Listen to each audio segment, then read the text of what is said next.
Bien-aimés dans le Seigneur, je vous salue au nom puissant de notre Seigneur Jésus-Christ. C'est toujours pour moi un grand plaisir de revenir vers vous pour vous parler des choses essentielles. Nous sommes en train de vivre des temps difficiles que la Bible qualifie des temps de la fin. Alors pour nous, enfants de Dieu, c'est important que nous puissions vraiment être enseignés correctement et que nous puissions adopter la bonne attitude qui puisse nous protéger, qui puisse nous donner vraiment l'assurance de marcher au bon endroit, de marcher de bonne façon pour que nous soyons reconnus par le Père comme faisant partie de ceux qui lui appartiennent. Voilà pourquoi je me suis engagé pendant tout ce temps qui vont suivre à développer des thèmes qui concernent la fin de temps. Alors, le thème d'aujourd'hui concerne le lieu de refuge. Y aura-t-il des lieux de refuge dans le temps de la fin? Y aura-t-il des lieux de refuge, le lieu où les gens peuvent aller se réfugier? Dans la parole de Dieu, dans l'évangile de Luc, Matthieu, chapitre 24, verset 21, Jésus dit ceci, donc voilà, donc c'est la question qui lui est posée, quel sera le signe de ton avènement et de la fin du monde? Alors Jésus avertit ses disciples en leur disant qu'il y aura une grande détresse telle qu'il n'y en a jamais eu depuis le commencement du monde jusqu'à maintenant. Une grande détresse, la grande tribulation. Ça, c'est ce que la parole de Dieu nous dit. Et le livre d'Apocalypse au chapitre 12, verset 17 en particulier, nous dit que pendant cette période de tribulation, avant le retour de Jésus-Christ, l'Église, c'est-à-dire les chrétiens, seront persécutés. Donc vraiment, l'Église va être violentée, l'Église va être meurtrie, l'Église va subir vraiment une persécution, une violence, elle va être harcelée, opprimée par une guerre sans pitié, une guerre sans merci, une guerre impitoyable, une guerre qui sera constante. Donc vraiment par des actions constantes, l'Église va être vraiment persécutée. De sorte que, nous dit la parole de Dieu, plusieurs qui se disent chrétiens aujourd'hui vont abandonner leur foi et l'amour de plusieurs personnes va se refroidir. Voyez-vous, chers frères et sœurs, c'est pour cela que j'estime que c'est vraiment très important que nous puissions vraiment prendre le temps de creuser la parole de Dieu en ce qui concerne le temps de la fin. L'amour de plusieurs personnes va se refroidir. Et plusieurs personnes, peut-être c'est vous, des gens qui se disent chrétiens aujourd'hui, la Bible dit, ils vont abandonner leur foi. Quel drame! Quel drame, chers frères et sœurs. Pourquoi? Parce qu'ils n'étaient pas préparés. Ils ne savaient pas que malgré leur foi, le fait d'être chrétien ne nous épargne pas de ce temps de tribulation. Le temps de tribulation est là. La parole de Dieu en parle. Il y en aura. Et l'Église sera persécutée. L'Église sera vraiment acculée. L'Église sera violentée. Donc, à travers tout cela, nous avons besoin d'être fortifiés puissamment dans notre être intérieur pour bien tenir pendant ce temps de la fin. Mais la question que je voudrais, la réflexion que je porte aujourd'hui, en fait, ça porte sur le sort des chrétiens durant la grande tribulation et avant le retour de Jésus-Christ. Quel sera le sort des chrétiens pendant la grande tribulation? C'est important que nous puissions nous en rendre compte. Alors, et puis finalement, y aura-t-il un ou des lieux de refuge pour les chrétiens qui vont persévérer? Alors donc voilà pourquoi c'est important que nous puissions analyser ce sujet. Je dois vous avouer que ce n'est pas un sujet que j'avais préparé, c'est un sujet qui m'a été donné vraiment la nuit, alors que je préparais un autre sujet. Je disais donc que ce sujet m'a été donné la nuit pendant la prière. Alors donc j'ai compris que c'était un sujet important et j'ai pris le temps de prier, d'étudier la parole de Dieu pour pouvoir trouver de quoi vous nourrir à votre tour à propos de tout ce qui concerne des lieux de refuge. Vous savez comme moi que ces derniers temps, il y a plusieurs chrétiens font circuler des images, des sceaux, des messages concernant évidemment leur protection en temps de la grande tribulation. Moi, je voulais plutôt vous amener à la Bible. Qu'est-ce que la Bible en dit? C'est beau d'avoir tout cela, ce sont des révélations personnelles, je n'ai rien contre, mais qu'est-ce que la grande révélation, la Bible en dit? C'est important que nous puissions d'abord questionner la Bible. Dieu a-t-il promis ou prévu de protéger et de nourrir ses enfants qui lui seront fidèles? Est-ce qu'il a prévu de le protéger dans un lieu de refuge? Ou encore, chacun peut compter sur sa propre protection divine chez lui ou chez soi, hein, grâce aux bougies, grâce aux médailles et grâce aux images de toutes sortes. Et il faut que nous puissions parler de ces choses-là. Et comme vous savez, moi je ne veux pas vous donner de réponse par rapport à tout cela. La seule réponse et la seule indication que je vous donne, c'est la parole de Dieu. Qu'est-ce que la Bible nous dit? Et je vais vous ramener à la Bible. À la fin, vous-même, vous tirerez votre conclusion. D'abord, un regard biblique. Quand nous regardons dans la Bible, donc particulièrement dans les livres de Nombre 35, versets 9 à 34, Nombre 35, versets 9 à 34, je vous invite à aller lire cela. Et vous allez voir aussi la même chose dans Josué 20, versets 1 à 9. La parole de Dieu nous montre que dans l'ancien temps, il y avait des villes qu'on appelait des villes de refuge. Donc, vraiment, des villes nommées. C'est Dieu lui-même qui a pris l'initiative de dire à Moïse que voici les villes qui seront des villes de refuge. Vous savez que dans l'ancien temps, c'était la loi de œil pour œil, dent pour dent. Donc, tu me crèves un œil, l'œil gauche, donc moi aussi, donc la justice demandait qu'on te retient et moi je viens, je te crève aussi l'œil gauche. C'est comme ça que la justice se passait. Quand tu tues quelqu'un, on trouvait quelqu'un dans ma famille pour tuer aussi quelqu'un dans ta famille. Et alors, quand quelqu'un avait tué quelqu'un comme ça, pour le protéger, donc on l'envoyait dans les villes qu'on appelait les villes de refuge. Quand il arrivait dans ces villes de refuge, à la porte, il y avait des juges. Leur mission, c'était de questionner la personne qui vient d'arriver. Il doit donner son récit. Si le récit correspond au principe que Dieu avait établi, alors on faisait entrer la personne dans le lieu de refuge. Un détail, la personne ne fouillait pas avec des sacs, il ne fouillait pas avec tout, il fouillait comme il était. Il fouillait, il devait aller dans ce ville-là. Donc, il allait comme ça et la ville s'occupait de lui. C'est-à-dire sa nourriture, sa protection et tout le reste. Voyez-vous, c'est très important ce détail que je donne parce que je vais revenir là-dessus. Alors donc, nous voyons que ça existe déjà dans la Bible là, l'idée d'avoir de villes de refuge. Dieu avait prévu cela.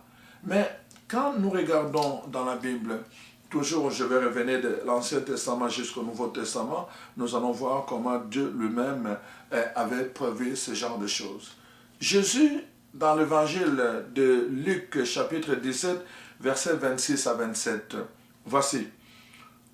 Jésus parle de la fin des temps et lui-même fait une comparaison. Il dit, donc, à la fin des temps, donc, ça sera comme à l'époque de Noé.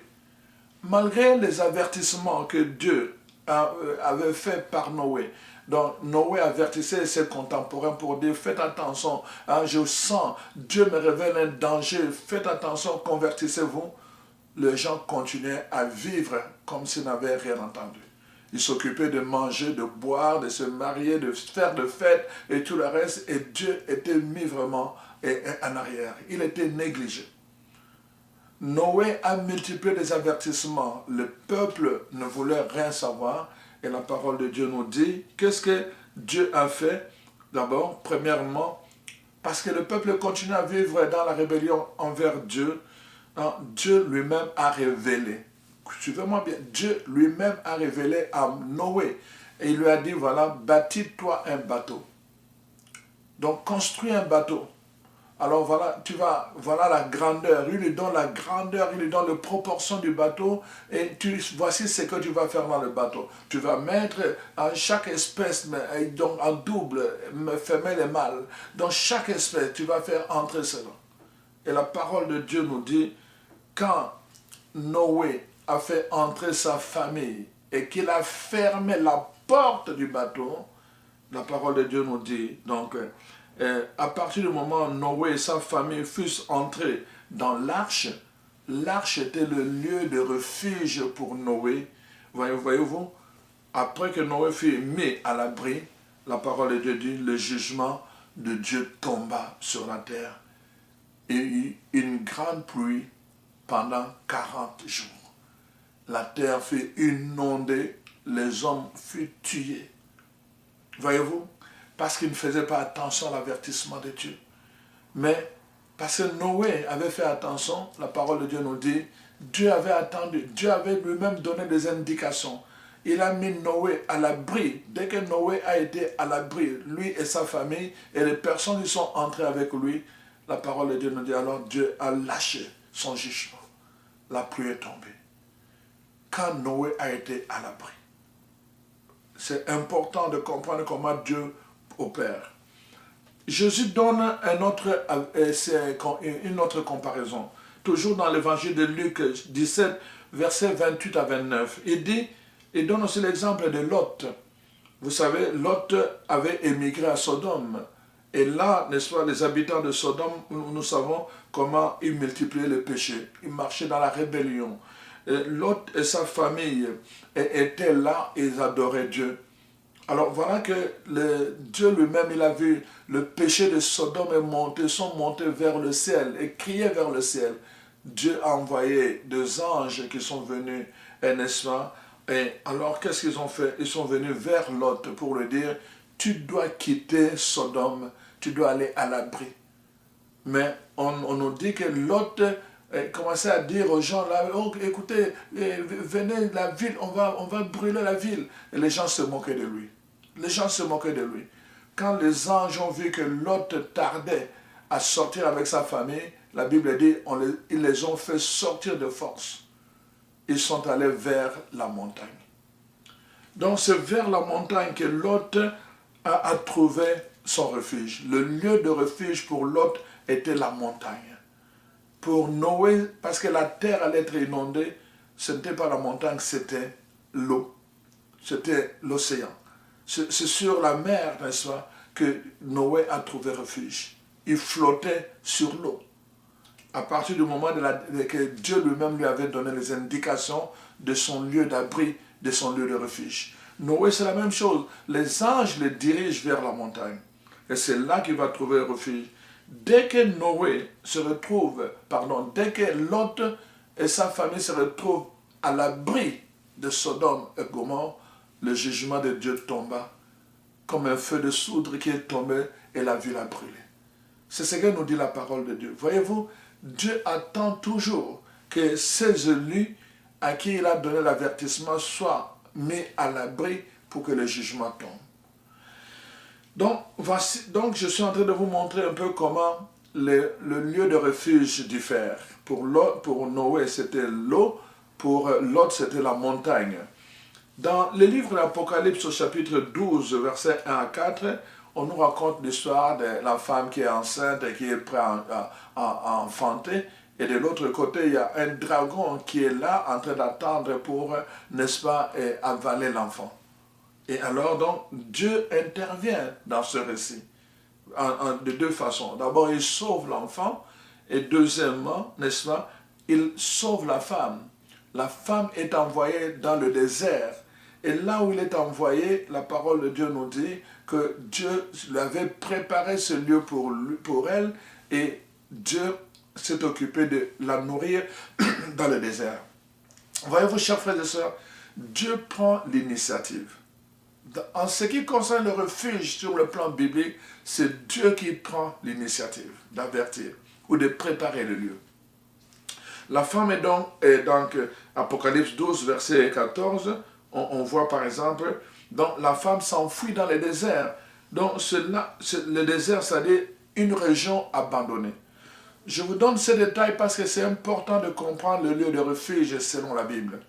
On ne peut pas aller n'importe où.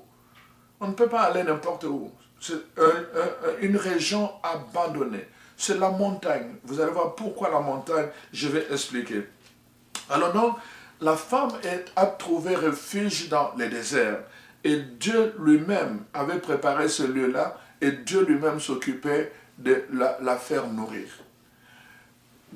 Mais plus tard, on nous dit dans l'évangile de Marc, chapitre 2, verset 13, que quand l'enfant commençait à grandir, Satan va utiliser le roi Hérode pour tuer cet enfant.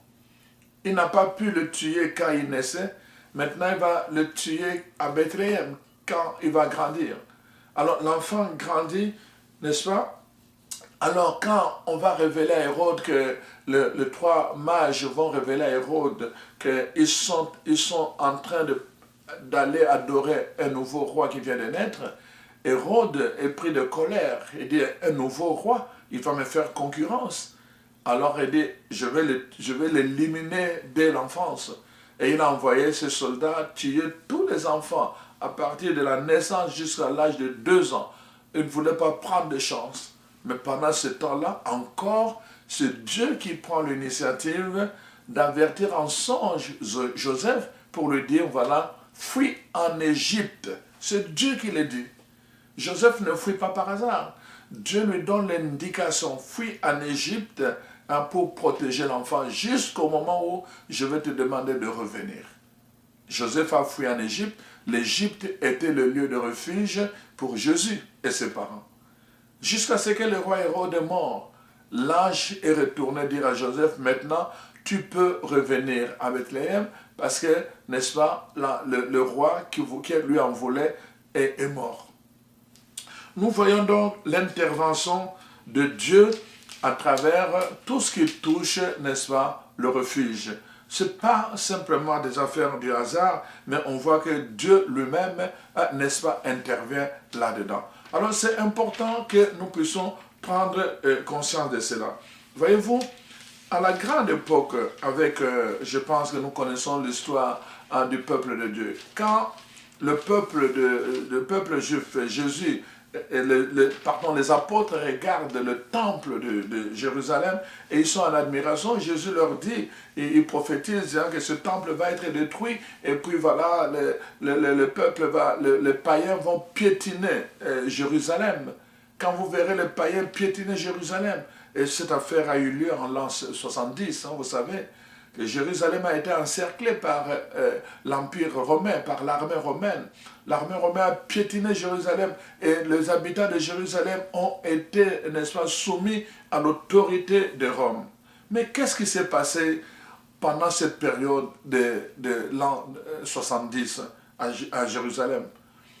La communauté chrétienne de Jérusalem, la communauté chrétienne se rappelait de ce que Jésus, n'est-ce pas, avait dit dans son enseignement.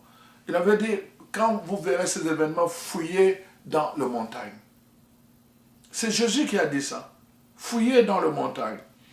Alors donc, en voyant la guerre et le siège, n'est-ce pas, de Jérusalem arriver, donc ils se rappelèrent de conseils que le Christ Jésus, n'est-ce pas, leur avait donné de s'enfuir dans les montagnes en dehors de Jérusalem. Et c'est comme ça qu'ils ont fait. Ils se sont enfuis dans les montagnes, en dehors de Jérusalem. Et c'est comme ça que la communauté, n'est-ce pas, les chrétiens ont survécu. Grâce à cette consigne de Jésus lui-même. Donc, comme lors du déluge et de la destruction, n'est-ce pas, de Sodome, la consigne était toujours le même. La parole de Dieu dit, ce moment est venu par surprise. Et c'est important que nous puissions nous en rendre compte, que le moment viendra par surprise. Par surprise. Voilà pourquoi nous parlons de ces événements.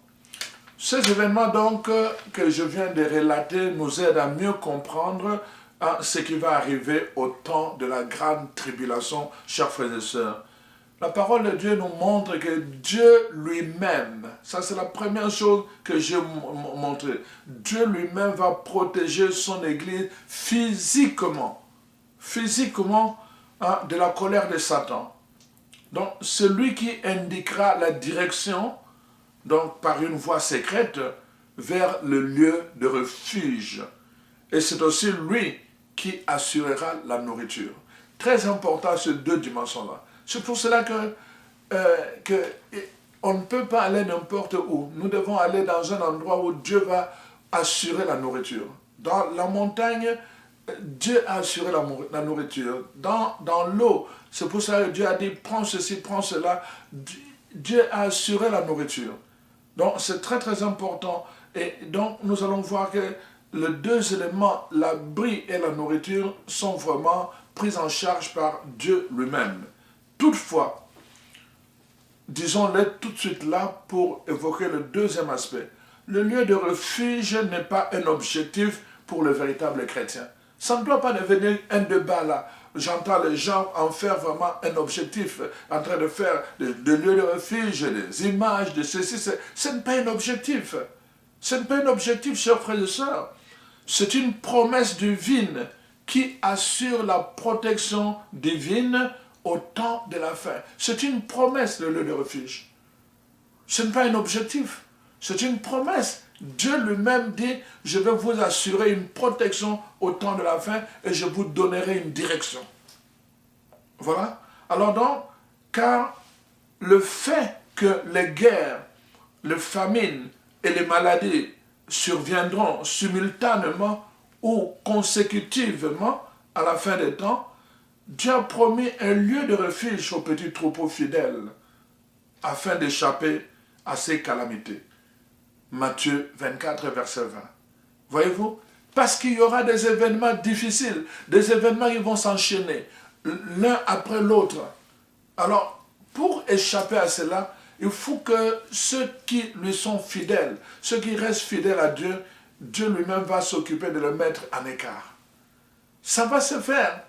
Vous allez voir, un groupe de gens vont se mettre en accord, dans un accord qui va les étonner eux-mêmes, dans une harmonie de cœur, de pensée, de paroles, pour se mettre ensemble. Et Dieu va les diriger par, peut-être, ils seront 10, et Dieu va parler par une personne pour les diriger vers un lieu de refuge. N'oubliez pas, il va les diriger vers un lieu où il va s'occuper de les nourrir. C'est-à-dire qu'en général, il y aura de l'eau, en général, il y aura tout ce qui pousse dans la montagne, dans l'herbe, et en général, il y aura des poissons, des animaux, et pour que pendant ce temps-là, ces enfants de Dieu qui sont restés fidèles puissent trouver la nourriture nécessaire. Et Dieu lui-même va les fortifier à travers, évidemment, de révélations, comment subsister pendant ce temps-là. Alors donc, c'est important cet enseignement. Nous ne pouvons pas, quand je dis faire de lieu de refuge un objectif. Parce que, comme je vais le dire dans le dernier point, le vrai refuge, c'est d'abord Dieu lui-même. Ne pensons pas, j'entends parfois des gens, aucune relation avec Dieu, ils ne cherchent pas non plus à vraiment développer une intimité avec Dieu, ils vont simplement chercher des images pour avoir un refuge au temps de la fin. Non, la parole de Dieu est claire dans le psaume 91, verset 1. Celui qui se met sous l'abri du Très-Haut peut dire, le Seigneur est mon refuge. Celui qui se met sous l'abri du Très-Haut. Je vous ai dit, quand Dieu lui-même mettait quelqu'un à l'abri, alors le jugement tombait. Quand tu te mets sous l'abri de Dieu, il va devenir ton refuge, c'est-à-dire il va t'indiquer le lieu, il va t'indiquer le lieu. Et la parole de Dieu dit, même si la peste, la pandémie, même s'il y a la famine, même si 1000 tombent à tes côtés ou 10 000 à ta droite, parce que les gens ne comprendront pas pourquoi toi tu ne tombes pas, mais parce que Dieu lui-même devient ton refuge. C'est-à-dire que tu es entouré par une auréole spirituelle, de sorte que les choses extérieures ne peuvent pas venir t'atteindre. Dieu devient ton refuge. Tu vas traverser des lieux où il y a des persécutions, tu vas traverser des lieux où il y a la famine, tu vas traverser des lieux où il y a de la maladie, mais toi tu vas traverser avec une protection autour de toi. Parce que Dieu lui-même devient ton refuge, Dieu lui-même devient ton abri. Tu te mets sous l'abri du Très-Haut.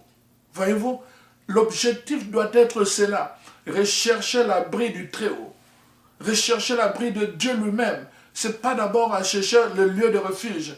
Dieu va t'indiquer si tu es sous son abri.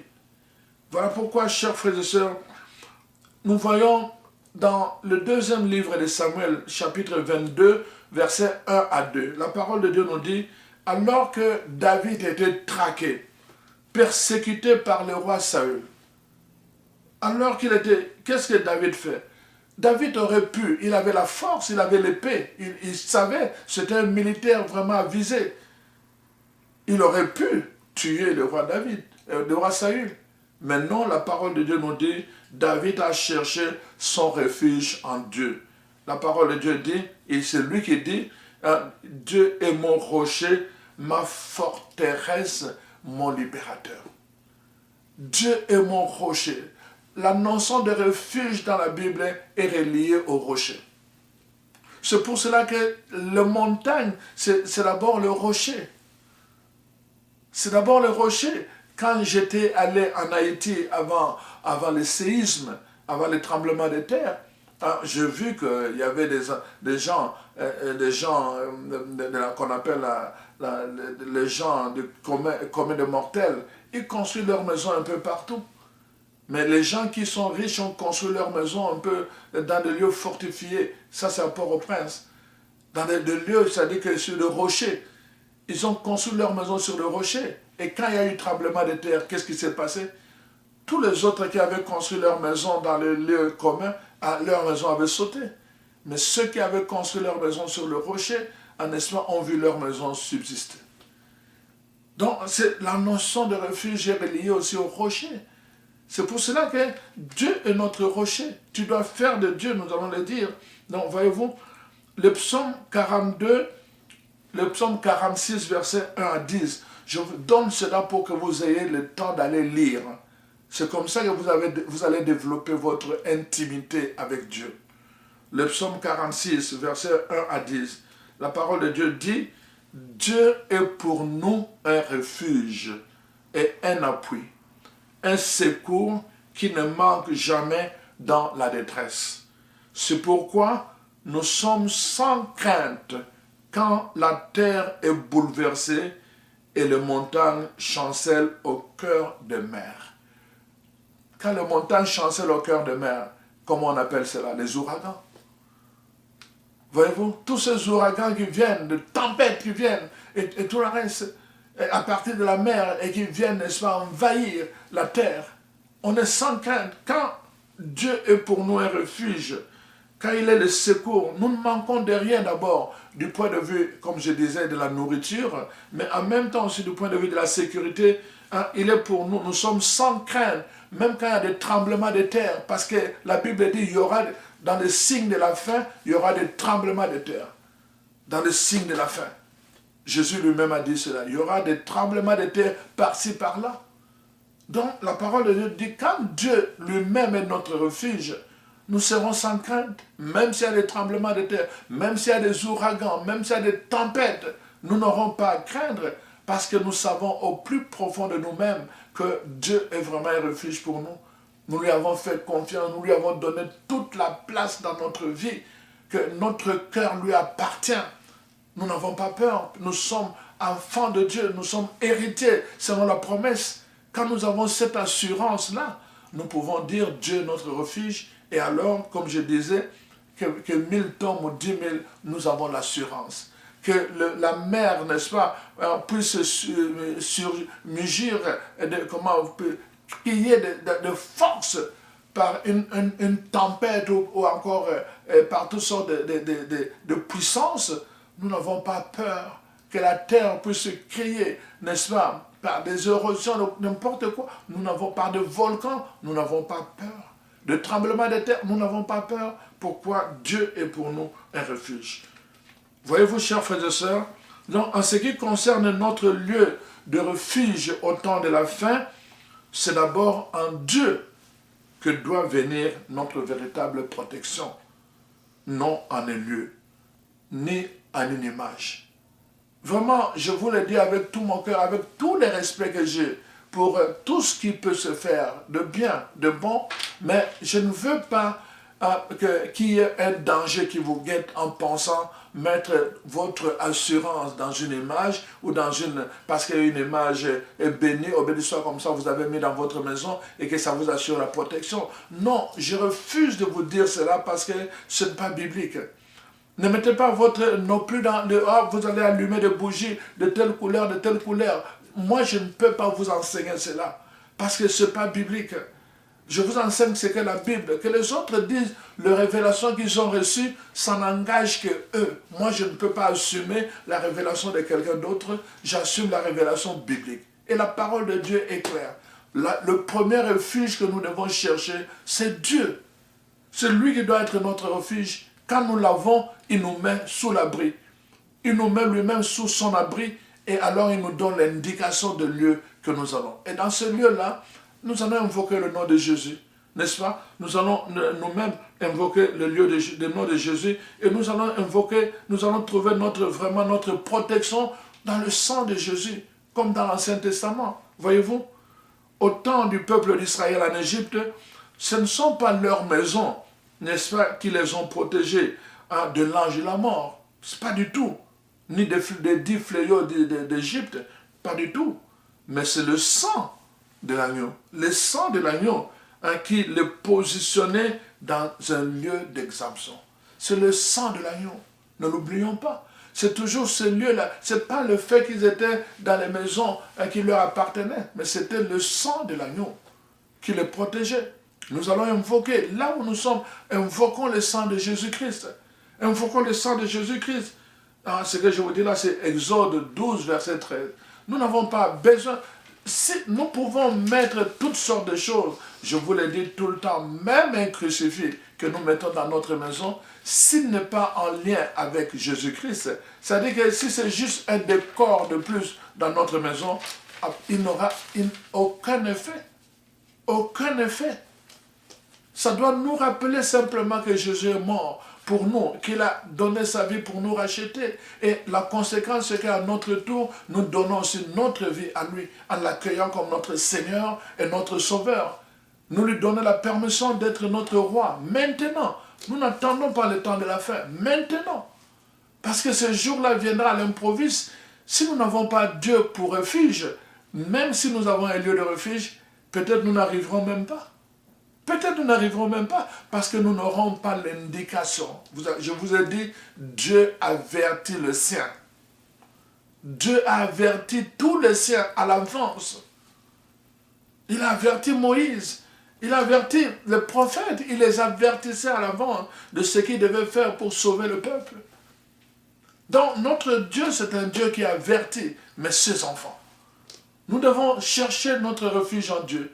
Nous devons trouver en Dieu, n'est-ce pas, notre abri. Et alors, lui, à son tour, va nous trouver sur la terre, sur le plan physique, un abri qui convient pour que dans le moment de la grande tribulation, avec les persécutions, avec les événements malheureux, des maladies, des pestes, des tremblements de terre qui vont venir de façon consécutive, nous ne puissions pas abandonner notre foi, mais que nous puissions, n'est-ce pas, le louer en sachant que notre Dieu, c'est le rocher de notre vie qui nous a mis à l'écart. Que devons-nous faire pour bénéficier du lieu de refuge de Dieu? Que devons-nous faire? C'est important cette question parce que la Bible nous montre que dans la parole de Dieu, l'un sera pris et l'autre sera laissé. Pourquoi l'un sera pris et l'autre sera laissé? Nous voyons d'abord justement que cela vient nous montrer. Nous voyons que cela vient nous montrer clairement justement que ce n'est pas d'abord une affaire de connaître des lieux, mais c'est d'abord une affaire d'avoir la bonne disposition intérieure, dans notre relation avec Dieu. C'est une affaire d'appartenir à Dieu. Nous devons appartenir à Dieu. Notre famille doit appartenir à Dieu. Je vais vous donner deux indications. Premièrement, de façon individuelle. Deuxièmement, de façon ecclésiale, de groupe. Voilà. Face aux événements de la grande tribulation, Jésus a recommandé à ses disciples de prier, de demeurer vigilants et de veiller afin, n'est-ce pas, d'avoir la force d'échapper à ces choses-là. Luc 21, verset 36. Prier, être vigilant, n'est-ce pas, pour avoir la force d'échapper. Parce qu'il faudra fuir. Il faudra fuir. N'est-ce pas? Noé n'est pas resté comme ça et puis on l'a soulevé. Non, il devait fuir. Même l'autre qui résistait, les anges l'ont simplement poussé, mais il devait fuir vers la montagne. Il devait fuir. Nous devons avoir la force d'échapper en fuyant. Voilà pourquoi Jésus a dit au peuple d'Israël à Jérusalem que quand ces événements arriveront, fuyez. Vous devez fuir. Dieu vous donne l'indication, vous fuyez. Vous devez fuir. Mais évidemment parce que ce jour-là viendra à l'improviste, mais Dieu donnera l'indication intérieure à ses enfants. Vous devez fuir, mais il faut être prêt. Quand on fuit, on ne se charge pas, on n'apporte pas de lourdeur. C'est pour cela que Dieu a donné une deuxième indication, il va s'occuper de vous nourrir. Quand vous allez fuir, vous n'aurez pas assez de place. Quand on faisait la mission, on voyageait jusqu'à 3, mais le véhicule était juste rempli déjà juste de 3 valises. On n'avait même pas assez de place pour mettre beaucoup de choses. Là, le véhicule était pris avec quelques cartons de CD, des livres. On n'avait pas assez de place. Donc, on ne pourra pas tout transporter. C'est pour cela que maintenant, c'est l'essentiel. Nous allons partir avec l'essentiel qui doit être la parole à nous. Peut-être que je n'aurai même pas le temps de transporter ma Bible. Mais quand j'ai la parole dans ma tête, dans mon cœur, c'est cette parole-là que nous allons échanger avec le petit troupeau avec lequel nous serons ensemble. Oh, ma prière, je prie vraiment que Dieu vous fasse cette révélation de trouver votre lieu de refuge. Le lieu de refuge. Évidemment, dans la Bible, on parle d'un seul lieu de refuge dans la fin, des temps de la fin, qui est situé dans Pétra, et évidemment au Liban. Mais moi, je pense que Dieu nous donne des lieux au pluriel de refuge. Les lieux, il va nous indiquer pour être à l'abri. Mais ces lieux-là de refuge au pluriel, c'est parce que nous serons entre chrétiens. On ne sera pas là avec des gens qui sont des païens. Parce qu'eux, ils risquent de nous engourdir encore dans le doute. Ils vont s'énerver quand ils ne vont pas comprendre le temps de Dieu. Quand ils vont voir les choses durer. Quand ils vont voir qu'on est confiné. Ils ne vont pas comprendre ces choses-là. Ils vont murmurer, ces gens-là. Donc Dieu va veiller à ce que nous soyons, n'est-ce pas, entre nous, les gens maturement spirituels.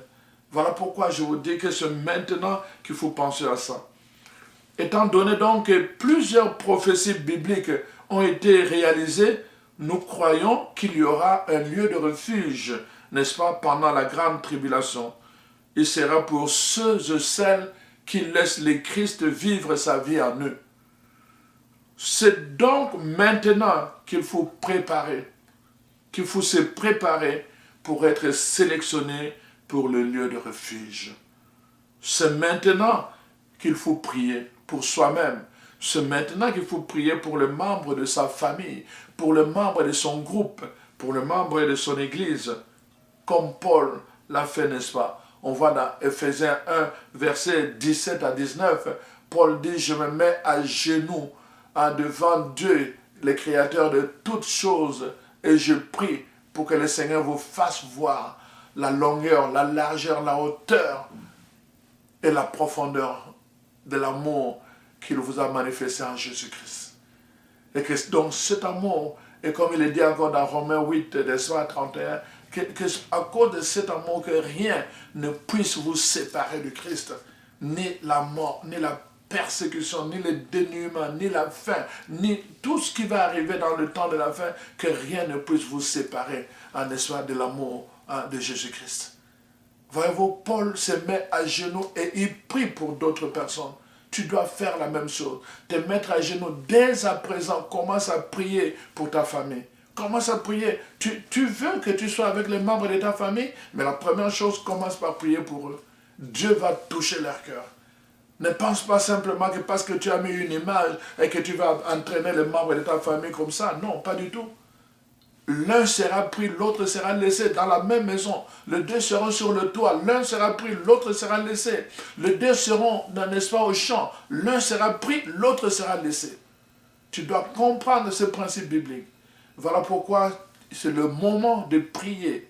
C'est le moment vraiment de demander à Dieu d'habiter ton cœur, d'habiter le cœur de chaque membre de ta famille pour qu'en ce jour-là, que vous puissiez être à l'unisson, en harmonie, et que quand quelqu'un va déclencher les cris en disant « Le Seigneur m'a révélé quelque chose » et que tout le monde se mette en mouvement. Vous devez fuir. Alors donc, voyez-vous, nous devons prier, car cette promesse divine pour le refuge au temps de la fin est conditionnelle. Elle est conditionnelle. C'est pour le petit peuple qui restera fidèle. Je vais vous montrer avec les deux cas des deux églises. Toutefois, la localisation est moins importante que notre attitude intérieure.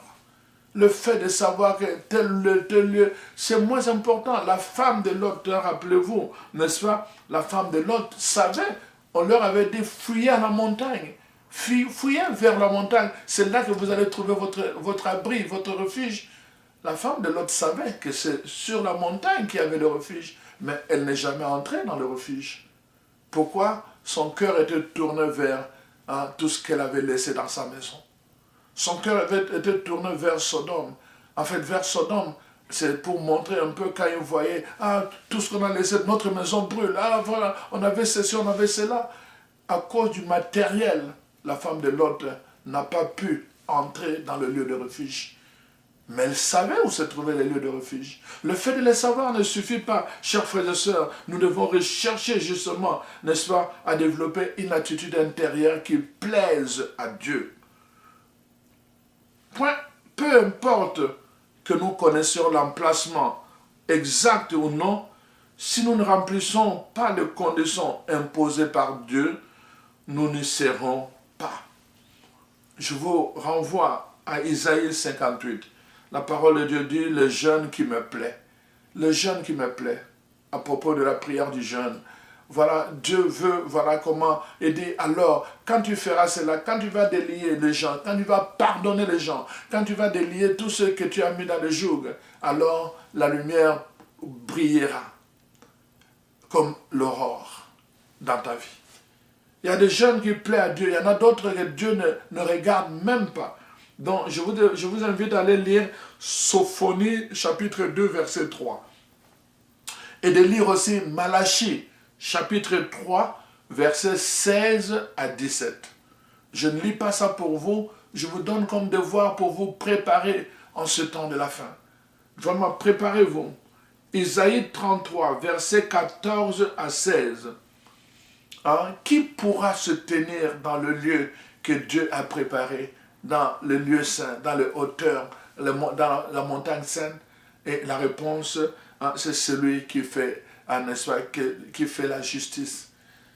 C'est celui qui n'est pas dans l'intrigue, quelqu'un qui n'a pas, les mains ne sont pas salies par le sang, n'est-ce pas, tous ces gens-là qui font le mal. Donc, alors, il dit, celui-là résidera dans les hauteurs, le rocher fortifié seront son refuge. Voyez-vous, le pain lui sera donné, lui sera fourni, l'eau lui sera assurée. Isaïe 33, versets 14 à 16. Vous devez lire ce passage. Vous devez méditer ce passage. Vous devez déclarer ce passage dans votre prière. Le pain et l'eau lui seront assurés. Waouh! Gloire à Dieu. Merci Seigneur. J'aime Dieu. Nous pensons parfois, nous voulons faire des choses par nos efforts personnels. Mais Dieu est Dieu. Il est merveilleux. Dieu nous connaît. Il a des plans merveilleux, plus merveilleux encore que nos propres plans. Nous pouvons faire des réserves, rien de mal. Mais comment allons-nous les transporter dans le lieu de refuge? Comment? Quand le signal sera donné.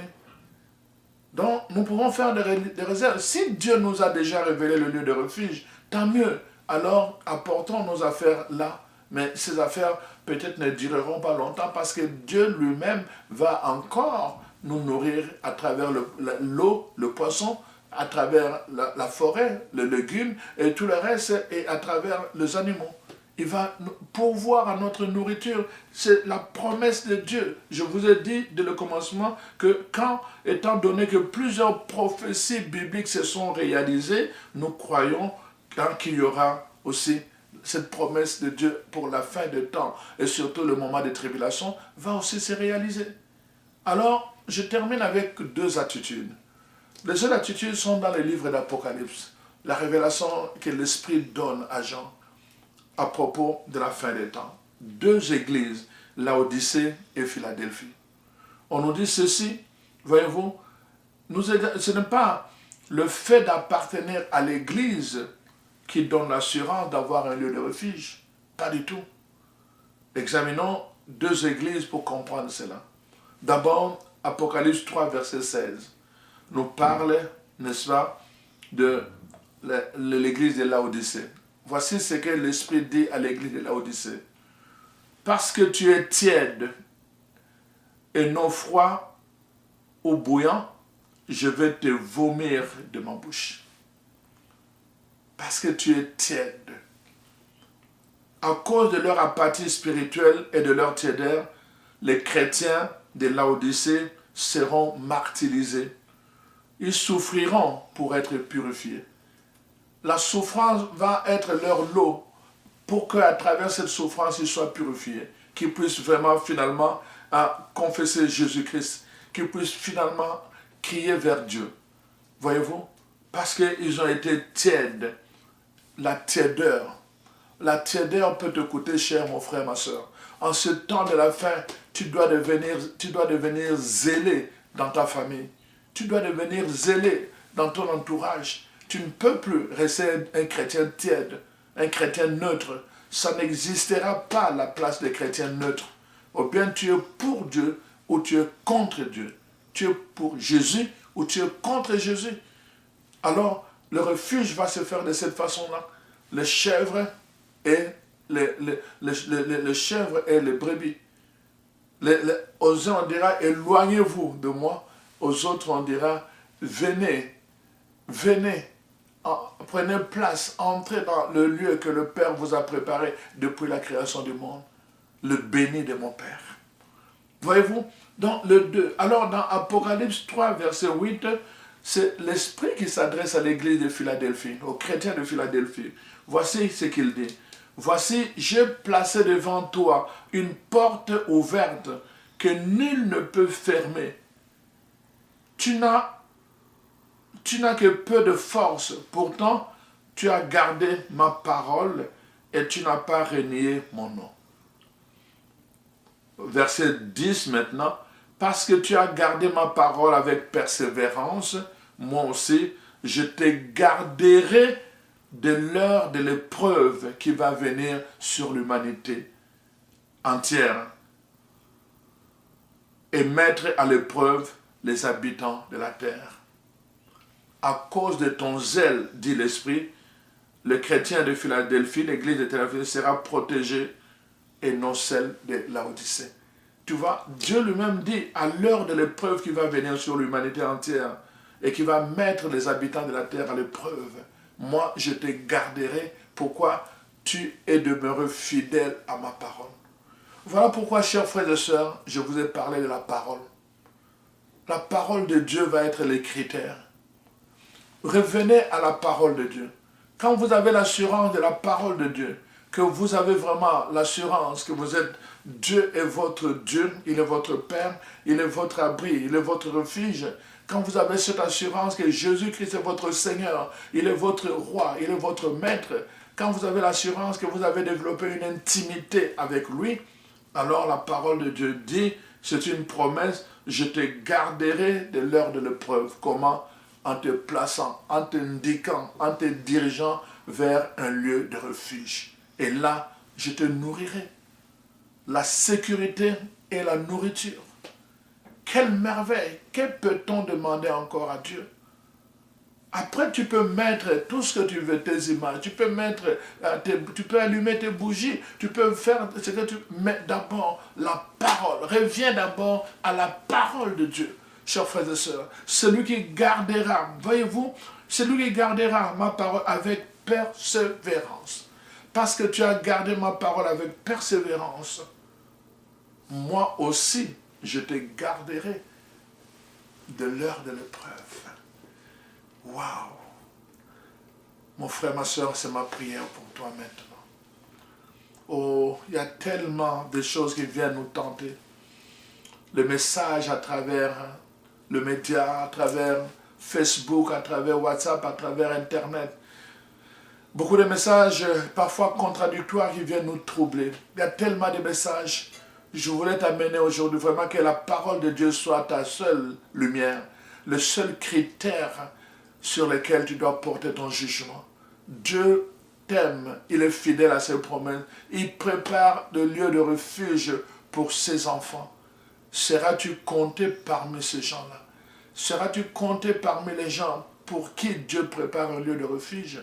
Mais c'est maintenant que tu dois choisir en préparant ta vie en conséquence, en préparant la vie de ta famille en conséquence, en priant pour ta famille. Je prie Dieu que le Seigneur fasse éclater en toi vraiment cette grâce, cette onction de la prière, cette onction de la prière et qu'il te donne la vision des choses à venir pour que tu te lèves au milieu de ta génération, que tu te lèves au milieu de ta famille et que tu déclares, moi et ma famille, nous servirons l'Éternel, comme Josué l'a déclaré. Moi et ma famille, nous servirons l'Éternel. Moi et ma famille, nous allons demeurer fidèles à la parole de Dieu. Moi et ma famille, nous déclarons que l'Éternel Dieu est notre abri et qu'il est notre refuge. Nous nous mettons sous son abri. Il est notre refuge. Nous déclarons, nous n'aurons pas à avoir peur. Même quand la mer va s'agiter, même quand la terre va se mouvoir, nous n'aurons pas à avoir peur. Pourquoi? Parce qu'il est notre secours, il est notre refuge, notre rocher, notre forteresse. Oh, que le Seigneur soit ta forteresse, que Jésus-Christ soit ton rocher. Oh, que tu n'aies rien à craindre et que tu trouves en lui le refuge nécessaire en temps de la grande tribulation, en temps de la fin. Que le Seigneur te donne la lumière de son esprit à travers cet enseignement et que ton cœur retrouve la paix de marcher selon les directives du Seigneur ton Dieu. Au nom de Jésus. Amen. Sois béni.